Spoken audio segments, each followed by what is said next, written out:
BRS అధినేత కేసీఆర్ పొలం పాటపై counter attack చేస్తోంది కాంగ్రెస్ పార్టీ. అధికారంలో ఉన్నప్పుడు రైతుల గురించి పట్టించుకోకుండా ఓడిపోయిన తర్వాత పర్యటనలు చేయడం విడ్డూరంగా ఉందని అంటున్నారు కాంగ్రెస్ నేతలు. కాంగ్రెస్ ప్రభుత్వంలో రైతులు అన్యాయం జరగదని స్పష్టం చేస్తున్నారు.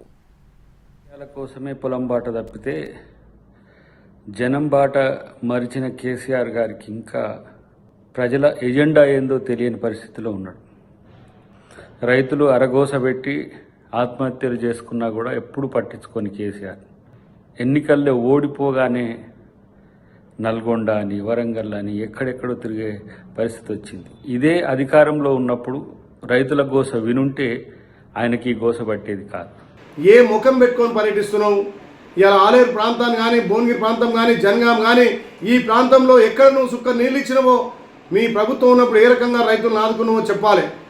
ఇలా పంట నష్టం మీద కూడా ఎండిపోయిన పంటలు కానీ వర్షాలు లేక భూగర్భ జలాలు అట్టడితే వాటికి కూడా కాంగ్రెస్ పార్టీ రైతులను ఆదుకోవడానికి చిత్తశుద్ధితో ఉంది.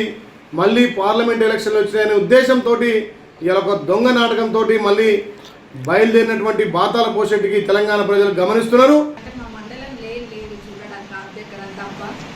మీరు ఆర్థికరం కోసం అంత దూరం కష్టపడి వచ్చే బదులు మీరు బీహార్ జైలు చుట్టూ తిరిగి అక్కడ యోధార్పు యాత్ర చేయండి, లేకపోతే శ్రీనిధి ఫ్రాడ్, లేక ఇంకా ఫోన్ ట్యాపింగ్, ఇంకా భూ కబ్జాలు ఇవన్నీ చేసి జైలుకి పోవడానికి రెడీగా ఉన్న వాళ్ళకి ఓదార్పు యాత్ర చేసుకోండి.